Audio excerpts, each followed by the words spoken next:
Hello students. तो अब मैं आपको बताता हूँ कि हिंदी के पेपर में आपको क्या क्या तैयार करना है।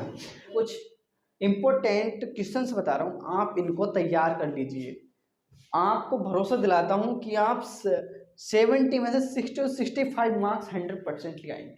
मतलब कुल मिलाकर 100 में से 90 से 95 नंबर आपके आ सकते हैं हिंदी में। तो आप इस तरीके से जो मैं बता रहा हूँ आपको, इस पेपर को आप तैयार कीजिए। और मैं आपको सलाह देता हूँ, आपको सजेशन देता हूँ कि आप भली भांति प्रकार से पहले पेपर को एक बार पढ़ लीजिए। चाहे उसे पूर्ण रूप से समझे ना, लेकिन एक बार पढ़ जरूर लीजिए, ठीक है। और आपको एक सबसे पहले नंबर 1 सलाह ये दी जाती है कि आप जब भी आप अपनी कॉपी लिखनी स्टार्ट करें, ठीक है, जब आप कॉपी लिखना स्टार्ट करें तो आप सबसे पहले उन्हीं प्रश्नों को करें जिनके उत्तर आपको सटीक 100% याद हैं, और उन्हें पहले दूसरे तीसरे लगभग 3 पेजों तक या 4 पेजों तक अच्छी तरीके से सुंदर सुंदर राइटिंग में लिखें, कोई कटिंग ना हो। इससे ये होगा कि यदि आपको कोई प्रश्न का उत्तर नहीं आता है तो उसे आप अंत में करें और बिना कटिंग के करें, और उसके बारे में लिखें जरूर। जैसे कि 5 नंबर का कोई प्रश्न है और आपको उसका उत्तर नहीं आता है, उससे संबंधित कोई उत्तर आप लिख दीजिए, उसके संबंधित कुछ बातें लिख दीजिए, अपने मन के विचार व्यक्त कर दीजिए, तो आपको 2 से 3 नंबर मिल जाएंगे अगर 5 नंबर का प्रश्न है तो, ये गारंटी है, ठीक है। तो दूसरे नंबर पर आपको ध्यान देना है, कटिंग पे ज़्यादा नहीं ध्यान देना, कटिंग नहीं करनी है ज़्यादा तुम काट पीट करोगे, उससे जो कॉपी का चेकर होगा उसका दिमाग खराब हो जाएगा और आपके नंबर भी वो कट कर सकता है, ठीक है। तीसरे नंबर पर आपको ध्यान देनी है कि आप गलती से भी कॉपी के अंदर किसी प्रकार की रिश्वत अर्थात पैसे ना रखें, और दूसरा कोई भी मोबाइल नंबर ना लिखें। तीसरा, आप कोई भी इमोशनल बात ना लिखें जिससे कि उसके मस्तिष्क पर गलत प्रभाव भी पड़ सकता है जो कॉपी का आपका चेकर है। तो इसलिए आप ऐसी बातें ना लिखें, और हो सकता है आपको नंबर बढ़ा के देने की बजाय आपको नंबर वो ना दे, और हो सकता है नंबर और काट भी दे, तो आप ऐसी गलती ना करें। अब हम देखते हैं कि किन किन प्रश्नों को आपको तैयार करना है। मैं 100% श्योर गारंटी देता हूं कि आप इन्हें तैयार कीजिए, आपका पेपर बहुत अच्छा जाएगा। देखिए, आपका एक प्रश्न युग मतलब काल से जरूर आएगा, चाहे वो गद्य काल से हो या फिर पद्य काल से हो। मैं गद्य काल से बताता हूँ। पूर्व भारतेंदु युग, इसी को हम आदिकाल युग कहते हैं। अगर हिंदी गद्य की बात करें तो आदिकाल इसी कहते हैं। ये 1800 से 1868 ईस्वी के बीच रहा है। भारतेंदु युग 1868 से 1903 ईस्वी तक रहा है। और उसके बाद भारतेंदु युग के बाद द्विवेदी। अच्छा, मैं यहाँ पर बताता चलता हूँ, भारतेंदु युग जो है भारतेंदु हरिश्चंद्र जी के नाम पर ही पड़ा है, ठीक है। नंबर 2 पर आता द्विवेदी युग। द्विवेदी युग आचार्य हजारी प्रसाद द्विवेदी के नाम से नहीं, महावीर प्रसाद द्विवेदी के नाम से द्विवेदी युग का नाम पड़ा है। याद रखें, हजारी प्रसाद द्विवेदी शुक्ल युग के हैं, द्विवेदी युग के कवि नहीं है, अर्थात द्विवेदी युग के लेखक नहीं है, वो शुक्ल युग के हैं। इस बात का आप स्मरण रखें। यह युग 1903 से 1920 ईस्वी तक रहा है। अगला आता है शुक्ल युग। देखिए, शुक्ल युग जो है वो आचार्य रामचंद्र शुक्ल, जो अपने युग के सबसे बड़े आलोचक रहे हैं, ठीक है, सबसे बड़े आलोचक और अच्छे निबंधकार के रूप में जाने जाते थे। तो शुक्ल युग जो है इसे हम छायावादी युग भी कहते हैं। छायावादी युग पद्य में पहुंच जाता है, शुक्ल युग गद्य में आ जाता है, तो छायावादी युग को ही शुक्ल युग कहते हैं। और यह 1920 से 1936 ईस्वी तक रहा है। शुक्लोत्तर युग, ये इसे हम छायावादोत्तर भी कहते हैं। और प्रगतिवाद युग, इस पर ध्यान दें बच्चों, प्रगतिवादी युग, यहाँ से अधिकतर एक प्रश्न पूछा जाता है प्रगतिवादी युग से।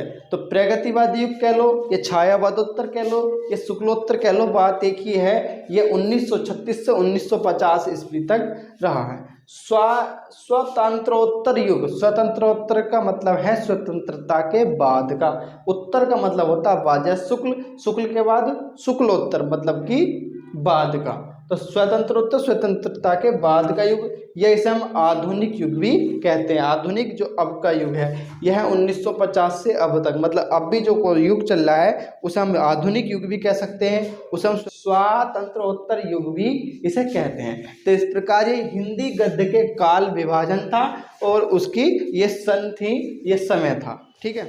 तो स्टूडेंट्स हमने देखा था गद्य विकास। अब देखेंगे पद्य विकास का काल। पद्य विकास का काल जो आदि काल है इसे हम वीरगाथा काल भी कहते हैं। पद्य विकास के आदि काल को वीरगाथा काल भी कहते हैं और ये 743 से 1343 ईस्वी तक रहा। अब देखिए आपके दिमाग में एक सवाल आ रहा होगा कि सर हिंदी गद्य का जो आपने बताया है वो आपने 1800 से बताया है और ये 743 से क्यों है। तो पहले जो रचनाएं होती थी वो गद्य में होती थी, कविताओं में होती थी, कुछ उपन्यास लिखे जाते थे। तो पहले की जो रचनाएं थी वो गद्य में नहीं लिखी जाती थी। गद्य का जो विकास हुआ है वो 1800 के बाद हुआ है। और जो पद्य का विकास हुआ मतलब कविताओं के रूप में पद, दोहे, छंद, अलंकार, अलंकृत मतलब कुछ कविताएं और कुछ भक्ति नीति के पद, सवैये, तो इस प्रकार की जो रचनाएं थी वो पहले होती थी। मतलब अब भी होती हैं लेकिन पहले केवल वही रचनाएं होती थी, गद्य की रचनाएं नहीं होती थी, बहुत कम होती थी या फिर नहीं होती थी। ठीक है, तो आदि जो अब देखिए प्रश्न अलग से पूछेगा उसमें पूछेगा हिंदी गद्य का आदिकाल क्या है, तो वो क्या है 1800 से। पूछेगा हिंदी पद्य का आदिकाल क्या है, यहाँ पर पद्य दे देगा। हिंदी पद्य का आदिकाल क्या है, जिसे हम वीरगाथा काल भी कहते हैं। ये 743 ईस्वी से 1343 ईस्वी तक रहा है, 600 साल तक, वो सॉरी हाँ 600 साल तक। भक्ति काल अगला था, भक्ति काल इसे पूर्व मध्य काल भी कहते हैं और ये 1343 से 1643 तक रहा, 300 साल तक। रीति काल यहाँ से प्रश्न कई बार पूछा गया है, बहुत ज़्यादा पूछा जा चुका है। रीति काल के दो लेखकों, दो कवियों के नाम और रीति काल की डेट। तो डेट जो है इसे उत्तर मध्यकाल भी कहते हैं, 1643 से 1843 मतलब 200 साल रही है। और रीति काल के बिहारी लाल बहुत ही फेमस कवि हैं। दूसरा लास्ट है आधुनिक काल। देखिए आधुनिक काल हिंदी गद्य में भी था, तो हिंदी गद्य का जो आधुनिक, उसे पूछेगा कि हिंदी गद्य का आधुनिक काल क्या है, और यहाँ पर पूछेगा हिंदी पद्य का आधुनिक काल क्या है। तो हिंदी पद्य का आधुनिक काल क्या है, हिंदी पद्य का आधुनिक काल है 1843 से अब तक, मतलब अब भी चल रहा है, आधुनिक काल है हिंदी पद्य का। ठीक है, तो हम अब चर्चा करेंगे कि कौन सी रचना किस कवि ने लिखी है, किस लेखक ने लिखी है। तो स्टूडेंट्स अब हम देखते हैं कुछ इम्पोर्टेंट रचनाएं, उनके लेखक और वो रचनाएं किस किस विधा की हैं। बहुत ही इंपॉर्टेंट लिखवाऊंगा, ज़्यादा नहीं लिखवाऊंगा। जैसे आप देख सकते हैं पहले सिंहावलोकन मेरी सफलताएं, इसे मार्क कर लीजिए, बहुत इंपॉर्टेंट है। दीपदान त्रिवेणी जो आलोचना है रामचंद्र शुक्ल की, बहुत ही फेमस है। रामचंद्र शुक्ल देखिए एक आलोचक के रूप में ये पहचाने जाती है, ये भी ध्यान रखना आपको। त्यागपत्र उपन्यास है, ये कई बार पूछा जा चुका है, ज़्यादा फेमस नहीं जैनेन्द्र कुमार, लेकिन इनका उपन्यास त्यागपत्र बहुत फेमस है। झूठा सच ये भी एक उपन्यास है, किसका है, यशपाल का है। क्या भूनू के याद करूँ, बहुत बार आ चुका है ये, इसे भी आप मार्क कर लो। गुनाहों का देवता जो उपन्यास है धर्मवीर भारती का, बहुत ही फेमस है। आप इसका एक स्क्रीनशॉट ले लीजिए और मैं आपको अभी और इम्पोर्टेंट रचनाएं और उनके लेखक और उनकी विधाएं लिखवाऊंगा। तो स्टूडेंट जैसे कि एक रचना है अतीत के चलचित्र, जैसे इसमें चित्र दिखाई दे रहा है तो इसकी जो विधा है वो है रेखा चित्र और संस्मरण। ये बहुत ही फेमस जो है वो महादेवी वर्मा की फेमस है। महादेवी वर्मा आपने 9th क्लास में पढ़ा होगा, गिल्लू, बहुत ही इनका बहुत अच्छा संस्मरण है गिल्लू, 9th क्लास में। तो अतीत के चलचित्र, तो यहाँ से एक टर्म मिल गया, चित्र मतलब रेखा चित्र है ये। ठीक है, तो आप थोड़ा थोड़ा ट्रिकी भी याद रखिए, किस प्रकार किससे रिलेशन मिल रहा है इसका और कहाँ से ये उठा हुआ है। स्टूडेंट देखिए जितने भी राजा हुए हैं, जैसे कि एक राजा हुआ है अजातशत्रु। अजातशत्रु कौन था, हर्यक वंश का एक राजा था अजातशत्रु, उसके बारे में आप आगे पढ़ेंगे। तो अजातशत्रु, ध्रुव स्वामिनी ये भी एक राजा ही था। स्कंदगुप्त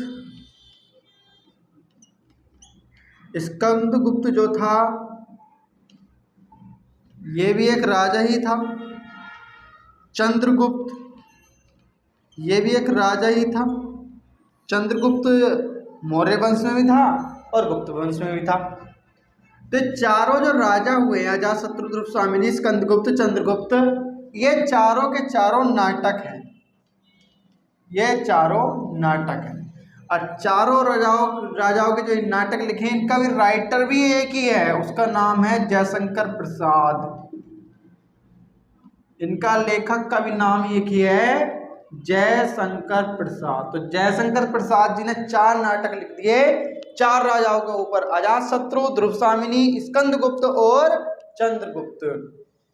स्टूडेंट्स में अगर अब जयशंकर प्रसाद की अगर बात ही कर लूं तो जयशंकर प्रसाद की कुछ ऐसी रचनाएं जो बहुत ज़्यादा फेमस है। अगर मैं जयशंकर प्रसाद का उपन्यासों की बात कर लूं, उपन्यास, तो इनके 2 उपन्यास बहुत फेमस हैं। एक का नाम है तितली और दूसरे का नाम है कंकाल। एक का नाम है तितली और दूसरा है कंकाल। अगर मैं कहानी की बात कर लूं तो इनकी जो फेमस कहानियां हैं उसका नाम है एक आंधी, बहुत ज़्यादा पूछी जाती है आंधी। दूसरी है आकाशदीप, ये भी बहुत ज़्यादा पूछी जाती है आकाशदीप। आंधी, आकाशदीप, एक बहुत फेमस कहानी उसका नाम है इंद्रजाल। तो स्टूडेंट्स, ये 3 कहानियां जयशंकर प्रसाद की बहुत फेमस हैं, बहुत बार पूछी जा चुकी हैं। और इनके अगर मैं एक कवि ग्रंथ है, इनका कविता संग्रह है, मतलब इन्होंने काव्य संकलन किया है, एक बहुत बड़ा काव्य संकलन है इनका, काव्य संकलन भी कह सकते हैं इसे। तो काव्य संकलन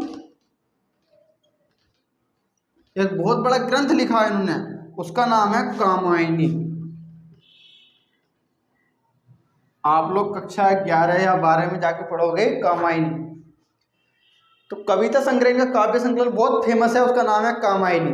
तो जयशंकर प्रसाद की यही रचनाएं हैं जो बहुत ज़्यादा फेमस है। 4 नाटक लिखवा दिए मैंने आपको। चारों नाटक किन 4 राजाओं के ऊपर थे? ध्रुवस्वामिनी, अजातशत्रु, चंद्रगुप्त और स्कंदगुप्त।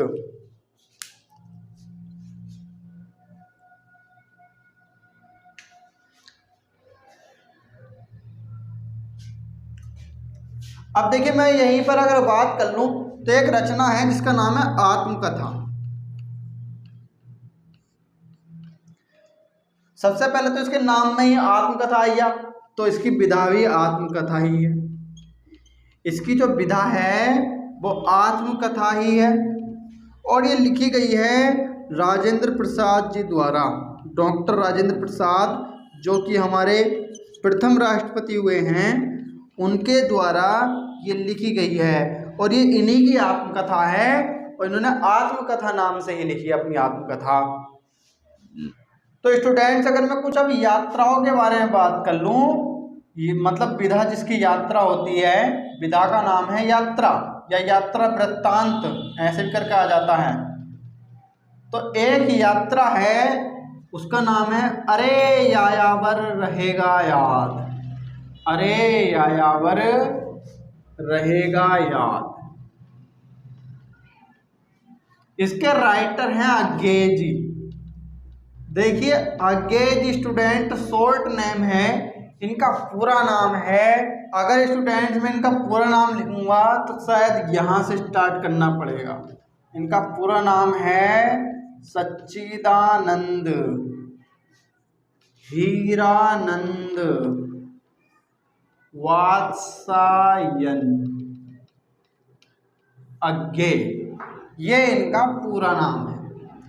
अब इनके पूरे नाम को शॉर्ट में बोल दिया जाता है अज्ञेय। तो स्टूडेंट्स, एक कुछ रचनाएं हैं उनके नाम लिख रहा हूं। जैसे एक रचना का नाम है घुमक्कड़ जिज्ञासा। घुमक्कड़ जिज्ञासा। एक है बोलगा से गंगा।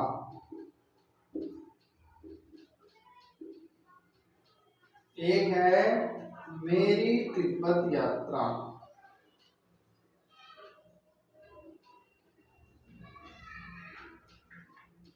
और दूसरी है किन्नर देश में।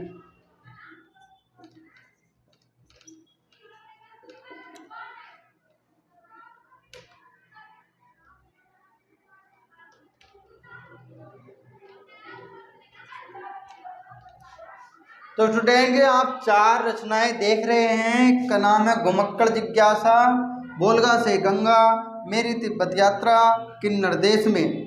ये चारों की चारों यात्रा वृत्तांत हैं, मतलब यात्राओं से संबंधित हैं, यात्रा वृत्तांत। और ख़ास बात इनकी यह है, इन चारों के राइटर एक ही हैं और उनका नाम है राहुल सांकृत्यायन।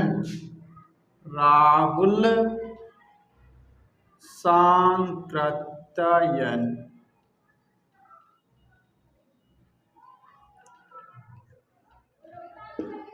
इन्हें पंडित की उपाधि दी गई है, इन्हें पंडित राहुल सांकृत्यायन भी कहा जाता है। तो स्टूडेंट्स मतलब ये कुछ याद करने के फंडे मान लीजिए आप इन्हें, कि ये 4 यात्राएं हैं और चारों की चारों राहुल सांकृत्यायन के द्वारा लिखी गई हैं।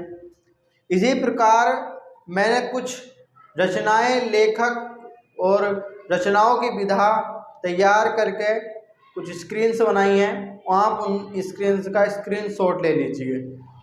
ये 4 स्क्रीन है, 4 नहीं तो 5 स्क्रीन्स हैं, तो इन 5 स्क्रीन्स का आप स्क्रीनशॉट ले लीजिए।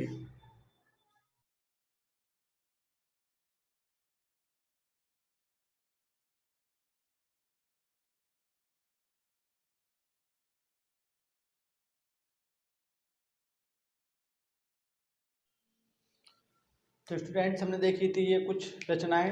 अब कुछ लिखित वाले पोर्शन की तरफ चलते हैं। तो लिखित वाले पोर्शन में जो इम्पोर्टेंट है हिंदी गद्यांश, जो कि 6 नंबर का आता है। इसके लिए आपको केवल 2 ही चैप्टर पर ज़्यादा ध्यान देना है। एक का नाम है मित्रता, दूसरा ममता। देखिए मित्रता पहले तो तुम्हें पूरे चैप्टर पर ध्यान देना होगा, लेकिन मैं कुछ 2 आपको गद्यांश सजेस्ट कर रहा हूँ। एक तो विश्वास पात्र मित्र वाला है, जो पुरुष को करना चाहिए, यहाँ तक है। और दूसरा जो गद्यांश है, कुसंग का ज्वर की ओर उठाती जाएगी। ठीक है, वैसे आपको पूरा मित्रता पार्ट ज़्यादा बड़ा नहीं है, उसे पढ़ लेना, क्योंकि आपको केवल 2 ही पार्ट तो बताए जा रहे हैं और ये बहुत ही इम्पोर्टेंट चैप्टर हैं। दूसरा ममता। ममता पहला पैसेज है, रोहतास दुर्ग से विडम्बना का कहाँ अंत था। दूसरा है भगवान तब के लिए भीख मिलेगी। वो ममता जो है थोड़ा प्रार्थना टाइप करती है, चूड़ामाड़ी चले गए यहाँ तक।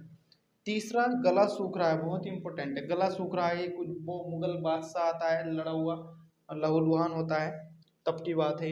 गला सूख रहा है, मन विरक्त हो गया, या तो यहाँ तक, अगर ये छोटा है, अगर यहाँ तक ना है तो गला सूख रहा है यहाँ से लेकर के कर्तव्य करना है तब यहाँ तक भी आ सकता है। तो ये 3 पैसेज हैं ममता चैप्टर से। तो स्टूडेंट्स हमने ये देखे थे कुछ इम्पोर्टेंट गद्यांश। अब हम देखते हैं हिंदी गद्य के पद्यांश। ये भी हिंदी पद्यांश ही 6 नंबर का ही आएगा। आपको 2 पद्यांश दिए होंगे, 2 में से कोई आपको एक का संदर्भ सहित व्याख्या करनी है। ठीक है, अब देखिए अगर मैं पहले बात करूँ पद, जो सूरदास के द्वारा लिखा हुआ, आपको पहले चैप्टर ये पद, तो सूरदास जी के लिखे हुए हैं। ये मैंने 5 पद लिख दिए हैं जो बहुत ही इंपॉर्टेंट है। वैसे तो आप पद पूरा पढ़ भी लोगे, कोई दिक्कत नहीं, बहुत आसान है। पद की जो भाषा है, ब्रज भाषा, बहुत आसान भाषा है, मतलब हमारी हिंदी जैसी ही भाषा है, तो उसे आप पूरा पढ़ सकते हैं। और ना पढ़ो तो 5 पद ये मैंने लिख दिए, बहुत ज़्यादा ही इंपॉर्टेंट है आपकी परीक्षा के लिए। आप इन 5 को ही तैयार कर लो, इन्हीं में से एक आ जाएगा आपको। एक तो पहला ही चरण कमल बंदो हरिराई, ये बहुत ही इंपॉर्टेंट है, पहला पद ही है। दूसरा है अभिगत गति कछुक है नाभि, ये दूसरे नंबर का ही है आपकी किताब में। फिर है उदो मोही है, फिर आगे जाकर के निर्गुण कौन देश को वासी, ये भी आगे है। संदेश देव की सकैयो, ये भी आगे है। तो 5 पद जो मैंने बहुत ही इंपॉर्टेंट लिखे हैं, इन्हें आप तैयार कर लीजिए, ये 5 ही बहुत इंपॉर्टेंट होंगे। अगर बात करूँ आगे तो धनुष भंग की, धनुष भंग जो है वो तुलसीदास जी के द्वारा लिखा गया है। और इसमें जो इम्पोर्टेंट एक दोहा, उदित उदयगिरी मंच पर रघुवर बाल पतंग, बिकसे संत सरोज सब हर्षे लोचन भ्रंग। तो ये जो दोहे के साथ जो नीचे चौपाई हैं इसकी, तो इस पूरा ये भी इम्पोर्टेंट ही है।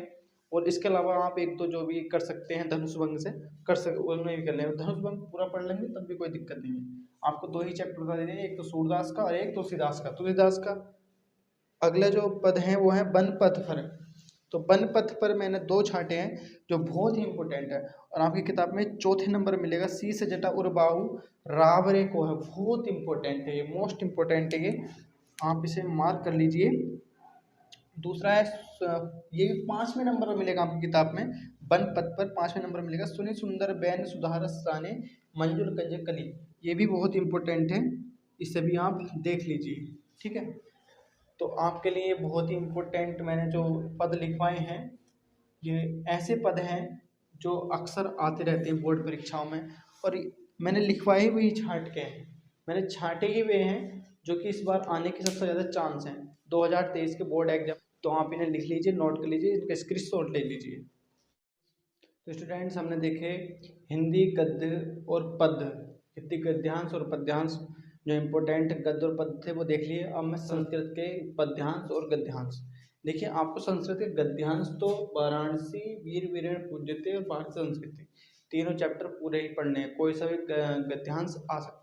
लेकिन पद्यांश के लिए सजेस्ट कर रहा हूँ, कुछ पद्यांश लिख दिए। पद्यांश का मतलब श्लोक ही आएंगे संस्कृत में। तो जो आपके वाराणसी से वो एक ही श्लोक है, तो आप इसे तैयार कर लीजिए। वीर वीरेण पूज्य से 3 श्लोक हैं, इन्हें तैयार कर लीजिए। भारतीय संस्कृति से 1 श्लोक है, सर्वे भवन्तु सुखिनः सर्वे सन्तु निरामया सर्वे भद्राणि पश्यन्तु मा कश्चित् दुःख भाग् भवेत्। आप इन श्लोकों को याद करिए और इनका अर्थ भी याद करिए। इससे क्या होगा, यदि ये श्लोक आपको पद्यांश में संदर्भ सहित व्याख्या करने के लिए, संदर्भ सहित हिंदी अनुवाद लिखने के लिए आ जाते हैं, तो आप उनका आसानी से अर्थ लिख देंगे और संदर्भ भी लिख पाएंगे। और दूसरा फायदा ये होगा, यदि आपको 5 श्लोक याद हो जाते हैं, अब मान लीजिए आपके प्रश्न पत्र में कोई 2 श्लोक आ गए जो आपको ये याद थे, और तीसरा आपको लिखना है, 1 श्लोक आ गए लिखने के लिए आएगा और आपको 1 श्लोक लिखना है, तो आपको यदि 5 याद हैं तो कम से कम 3 तो रह जाएंगे 2 आने पर, तो कोई सा भी लिख दीजिए। तो इसलिए इन 5 श्लोकों को याद कीजिए, 5 में से कम पहला और लास्ट का, इसमें से ये वाला तीसरा, इन 3 श्लोकों को तो पक्का कर लीजिए, बहुत ही इंपॉर्टेंट है ये तीनों। मैं इन 3 श्लोकों को मार्क किए देता हूँ। ये जो श्लोक्स हैं तीनों, ये बहुत ही इम्पोर्टेंट है, ये बहुत ज़्यादा बार बोर्ड में आ चुके हैं और इनका जो है हिंदी अर्थ पूछा जाता है। मैं देखिए साउंड की थोड़ी प्रॉब्लम हो रही होगी, थोड़ा आराम से बोल रहा हूँ, क्योंकि मैंने तुम्हें पहले जो पैटर्न बताया था पेपर का, हिंदी पेपर का, उसको सब कुछ बताया था कि कौन सा कितने नंबर का था। अब तो मैं केवल ये बता रहा हूँ कि आपको हिंदी में याद क्या करना है। तो स्टूडेंट्स, इससे अगला जो क्वेश्चन आएगा आपका, वो आएगा खंड काव्य का। ठीक है, खंड काव्य, मातृभूमि के लिए जो खंड काव्य है वही आता है अमरोहा जिला में। तो आपको उस खंड काव्य से केवल चंद्रशेखर आजाद का चरित्र चित्रण तैयार कर लेना है, लेकिन उसके जितने डायलॉग हैं उन डायलॉगों को जरूर तैयार कीजिए। जैसे एक बहुत फेमस डायलॉग है उसका, वो गिर पड़ा वह वीर पर हिम्मत न थी पास आने की उनकी, कहते थे जीवित होगा क्या जाने गोली कब खन की। तो आपको 2 प्रश्न आएंगे, 2 में से आपको जो दूसरा प्रश्न होगा कि नायक का चरित्र नायक कह देगा या चंद्रशेखर आजाद का नाम लिख देगा। नायक का चरित्र चित्रण कीजिए या चंद्रशेखर आजाद का चरित्र चित्रण कीजिए, बात एक ही है, क्योंकि इसका नायक चंद्रशेखर आजाद ही है। तो आपको यही तैयार कर लेना खंड काव्य के लिए, आपके 3 नंबर पक्के हो गए। अगला जो प्रश्न आएगा वो आपका एक श्लोक आएगा। लिखिएगा कि आपकी किताब से, संस्कृत की जो संकलन है, संस्कृत संकलन से कंठस्थ किया हुआ एक श्लोक लिखिए, और जो कि इस प्रश्न पत्र में ना आया। तो अब देखिए, उससे अगला प्रश्न आता है कवि और लेखक का जीवन परिचय। 5-5 नंबर का आता है, 3 नंबर का जीवन परिचय होता है, 2 नंबर की रचनाएं। आपको ये याद रखना है, इनकी रचनाएं जरूर लिखनी। कुछ भी आप कोई से मत याद करो, 3 कवि याद कर लो, सूरदास, तुलसीदास और महादेवी वर्मा। और आप 2 लेखकों के नाम याद कर लो, वो लेखकों का जीवन परिचय याद कर लो। एक आचार्य रामचंद्र शुक्ल जो सबसे पहला ही है, और एक जयशंकर प्रसाद जो कि दूसरा है। ये दोनों ही बहुत इंपॉर्टेंट हैं। तो स्टूडेंट्स, हम चलते हैं पेपर के एकदम लास्ट में। ये वीडियो का लास्ट का स्क्रीन है। संस्कृत के प्रश्न उत्तर आएंगे आपको, 4 प्रश्न आएंगे बेटा, और 4 में से आपको केवल 2 प्रश्नों के उत्तर देने हैं। तो मैंने ये प्रश्न लिख दिए। पहले 4 प्रश्न वाराणसी वाले चैप्टर से हैं, फिर 3 प्रश्न वीर वीरेण पूज्य थे, और लास्ट वाले प्रश्न जो भारतीय संस्कृति से हैं। तो 8 क्वेश्चन लिख दिए। आप इन 8 क्वेश्चनों को आराम से तैयार कर लीजिए, इनके उत्तर याद कर लीजिए, इन्हें समझिए। पहले याद करने से बेहतर है पहले समझना, समझिए फिर याद करिए। फिर मैं लास्ट में अगर बात करूँ निबंध, जो सबसे ज़्यादा नंबरों का आएगा, तो आपको 5 निबंधों पर ध्यान देना है। पहला प्रदूषण, स्वदेश प्रेम, जनसंख्या वृद्धि, अब जनसंख्या वृद्धि यहीं पर बेरोजगारी ऐड कर लेंगे, क्योंकि बेरोजगारी जनसंख्या वृद्धि का आपस में रिलेशन बहुत गाढ़ा रिलेशन है। फिर चौथे नंबर बात करेंगे बेटी बचाओ बेटी पढ़ाओ, ठीक है। पाँचवें नंबर पर बात करेंगे विज्ञान। अब विज्ञान के साथ साथ आप कोरोना देख सकते हैं, कोरोना के बारे में लिख सकते हैं, तो कोरोना भी यहाँ पे एक टॉपिक ऐड हो सकता है। तो इस प्रकार ये पूरा जो मैंने पेपर आपको हिंदी का बताया है, आप इसको तैयार करिए। देखिए मैं 100/100 तो नहीं कह रहा, यूट्यूब पे बहुत ज़्यादा वीडियो अपलोड होती हैं, वायरल होती हैं कि देखो 70 में 70 आएंगे, इतने आएंगे, ये तो कभी हो नहीं सकता, ये मेरी गारंटी है। जो भी है गारंटी देने वाले हैं कि 70 में 70 नंबर आएंगे, इसे तैयार कर लो, वो एकदम बकवास है, झूठ है। तो 70 में से 70 तो नहीं आ सकते, लेकिन 70 में से मैं कह सकता हूँ कि 60 नंबर तक आपके आ सकते हैं। 55 से लेकर 60 नंबर तक इस पेपर को तैयार करने के बाद आपके आराम से आ जाएंगे। 55 से 60 का मतलब है लगभग ओवरऑल 100 में से 100 में से 85 से 90 नंबर आपके हिंदी में आराम से आ जाएंगे, इतना पेपर तैयार कर। बाकी आपकी मेहनत है, पीछे का आपका जितना बैकअप है, आपने क्या क्या याद क्या है, क्या तैयार किया है पूरे साल में, वो मेहनत बरकरार रहेगी। तो गुड लक, मेरी तरफ से आप सभी को शुभकामनाएं। Thank you class.